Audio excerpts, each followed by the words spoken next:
난 왜 이렇게 하는 일마다 꼬이고 일을 망쳐버릴까? 내가 운이 없구나 라고 생각하시는 분들이 많습니다. 하지만 운은 정해져 있는 것이 아닙니다. 사실 성공한 사람도 실패한 사람도 자신의 운을 만들어간 결과입니다. 불운을 피하는 방법은 여러 가지가 있지만 오늘은 지금 당장 효과를 보실 수 있는 반드시 피해야 하는 옷차림을 알려드리려고 합니다. 이 말은 반대로 옷 하나로 재물운이 알아서 굴러 들어올 수도 있다는 말입니다. 지금 몇몇 사람들은 이렇게 생각하실 수도 있어요. 고작 옷 한 벌인데 유난이네. 그런 사람들은 이 영상에서 곧 나가시겠죠. 하지만 정말 현명하신 분들은 이미 옷차림의 중요성에 대해 알고 계실 거예요. 그런 분들은 이 영상을 끝까지 보시고 정말 중요한 운을 좌우하는 옷차림들에 대해 알게 되실 겁니다. 옛날부터 동서양을 막론하고 옷이 사람을 만든다란 말이 있죠. 우리가 생긴 것은 바꾸기가 어렵습니다. 신체 골격과 얼굴, 키 같은 부분은 유전의 힘이 커요. 하지만 옷은요, 또 하나의 얼굴입니다. 그 말은 곧 통제할 수 있는 부분이라는 겁니다. 그리고 실제로 우리가 매일 입고 다니기도 하잖아요. 현대 풍수에서는 명당을 찾는 것뿐만이 아니라 자기 자신을 명당으로 만드는 데 집중하고 있습니다. 당연히 우리의 신체와 바로 붙어 있는 옷이 미치는 영향은 매우 크다고 할 수 있죠. 실제로 워싱턴 데일리 연구팀의 논문에 따르면 옷을 잘 입는 사람과 옷을 함부로 입는 사람의 재산은 10배에서 100배까지도 차이를 나타내고 있다고 합니다. 재물운이 줄줄 새는 것을 막기 위해서는 반드시 피해야 하는 옷차림들이 있습니다. 걱정 마세요. 제가 다 알려드리겠습니다. 여기서 잠시 영상을 멈춰주시고 구독과 좋아요 눌러주시면 큰 힘이 됩니다. 반드시 피해야 하는 옷차림. 첫 번째는 검은색 옷의 조화에 대한 부분입니다.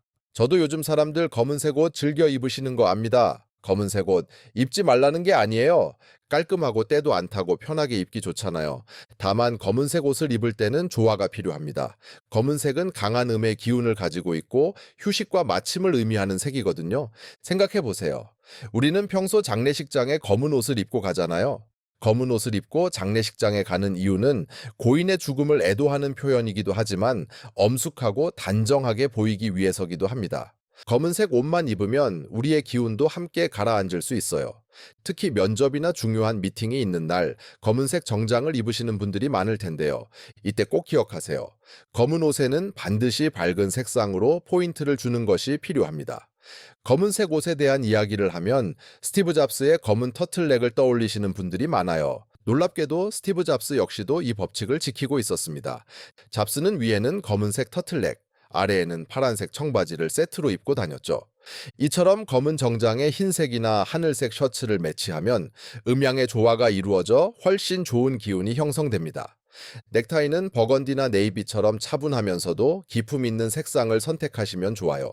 여성분들의 경우 검은색 원피스나 정장에 파스텔 톤의 스카프나 브로치로 포인트를 주시는 것도 좋은 방법이 될 수 있습니다. 그러면 단정하면서도 생기 있는 이미지를 만들 수 있어요. 반드시 피해야 하는 옷차림 두 번째는 중고 옷입니다. 요즘 중고 플랫폼이 유행이죠. 리사이클링이 유행이기도 하고 가성비도 좋으니까 그런 것 같아요.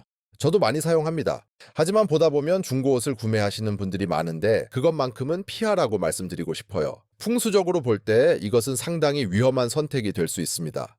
옷은 단순한 물질이 아니라 그 사람의 기운과 에너지를 담는 그릇입니다. 그러한 옷을 이어받아 입는다는 것은 결코 가벼운 일이 아닙니다. 실제로 중요한 역할을 맡은 사람의 옷이나 물건을 물려받는다는 것은 그 사람의 정체성이나 운명, 즉 역할을 이어받는다는 의미도 있죠. 우리가 중고 옷을 살 때 그 사람들이 어떤 사람인지 알지 못하잖아요. 특히 전주인의 불운이나 나쁜 기운이 옷에 남아 있다면 그것이 우리에게도 영향을 미칠 수 있다는 사실을 인지하기 바랍니다. 그래서 가능하다면 새 옷을 구매하시는 것을 추천드립니다. 새 옷에는 우리만의 기운을 온전히 담을 수 있으니까요. 반드시 피해야 하는 옷차림 세 번째는 구겨진 옷입니다. 구겨진 옷을 입고 다니는 것은 자신의 기운을 스스로 구기는 것과 같은데요. 특히 주변 사람들이 볼 때에도 상당히 좋지 않습니다. 옷을 걸어두지 않고 아무데나 내팽개치는 사람이라는 이야기니까요. 언제나 형식이나 절차 없이 사는 사람이라고 피하는 사람들도 있죠. 멋지지 않아도 됩니다. 하지만 깔끔하게 하고 다니는 것은 매우 중요합니다. 풍수적으로도 옷의 주름은 기의 흐름을 방해합니다. 마치 막힌 물길처럼 우리의 운도 막힐 수 있어요. 아침에 급하다고 구겨진 채로 입고 나가시는 분들이 많은데 이는 그날 하루의 운을 망치는 지름길이에요. 그러니까 앞으로는 이렇게 해보세요. 옷은 전날 저녁에 미리 다려두시고요. 옷걸이에 바르게 걸어두세요. 그리고 외출 전에는 전신 거울로 마지막 점검을 하시면 언제나 운의 흐름이 좋을 겁니다. 반드시 피해야 하는 옷차림 네 번째는 낡은 운동화와 신발입니다. 신발은 예로부터 여러 가지 상징물로 여겨졌는데요. 풍수에서도 운을 막는 가장 큰 요소 중 하나가 신발입니다. 공간과 장소에는 각각의 기운들이 있습니다. 우리가 밖에 나가면 항상 신발을 신고 다니잖아요. 신발은 그 기운들을 흡수하고 다녀요. 그래서 깨끗한 신발을 신고 운이 좋은 장소에 가면 운도 저절로 따라 들어오지만 낡은 신발은 음의 기운으로 꽉 차 있기 때문에 나쁜 기운들을 빨아들입니다.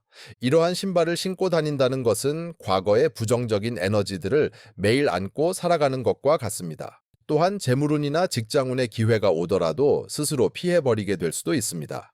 심지어 뒷굽이 다른 운동화나 신발은 충격을 완화하지 못해 무릎과 허리에도 정말 좋지 않습니다. 절대 신지 마시고 꼭 버려주셔야 합니다. 우리가 때때로 새로운 도전을 하기 위해서는 과거의 것들을 잊고 시작해야 될 때가 있잖아요. 운이 좋아지는 것도 비슷합니다. 축적된 나쁜 기운들을 벗어내야 돼요. 그래서 저는 신발은 최소 6개월에 한 번씩은 점검하시고 상태가 좋지 않다면 과감히 교체하는 것을 추천드립니다. 물론 매일 신는 신발은 더욱 자주 관리가 필요한데요. 이참에 한번 영상을 멈추고 신발장에서 확인해 보시길 추천드립니다. 반드시 피해야 하는 옷차림. 다섯 번째는 구멍난 옷입니다. 이 옷 아직 입을 만한데 라고 생각하시는 분들 많죠? 저도 자주 그랬습니다. 하지만 우리는 구분해야 돼요. 낡은 옷과 다시 관리하여 입을 수 있는 옷은 전혀 다른 이야기예요. 늘어나거나 구멍나거나 색이 바랜 옷들은 이미 옷으로서의 수명은 끝난 거나 다름없습니다. 하물며 구멍이 난 옷은 우리의 기운도 함께 바래게 만드는데요. 특히 겨드랑이 부분이 닳았거나 무릎이 나간 바지는 절대 입지 마세요. 이렇게 말하면 찢어진 청바지는 입으면 안 되는 건지 물어보시는 분들이 있는데요. 과하지 않다면 괜찮습니다. 찢어진 청바지는 처음부터 스타일을 표현하는 용도로 나왔기 때문에 낡거나 손상된 옷으로 보기는 어렵습니다. 하지만 이 외에 시간이 축적되고 마모되거나 예기치 못하게 찢어진 옷들은 우리의 복이 줄줄 빠져나가는 구멍이 됩니다. 옷은 우리에게 있는 또 다른 피부라고 생각하시면 되는데요. 구멍난 피부로는 건강할 수 없듯이 구멍난 옷으로는 좋은 기운을 지킬 수 없습니다. 지금까지 재물운이 새는 것을 막기 위해 반드시 피해야 하는 옷차림에 대해 알려드렸습니다. 옷은 단순히 몸을 가리는 도구가 아닙니다. 나를 표현하는 도구이기도 하지만 내게 운을 끌어당겨주는 매개체이기도 하다는 사실 꼭 기억하시기 바랍니다. 오늘의 영상은 여기까지입니다. 궁금하신 점은 댓글 남겨주시면 답변해 드릴게요. 여러분의 건강과 풍요를 진심으로 바랍니다. 오늘도 행복한 하루 되세요.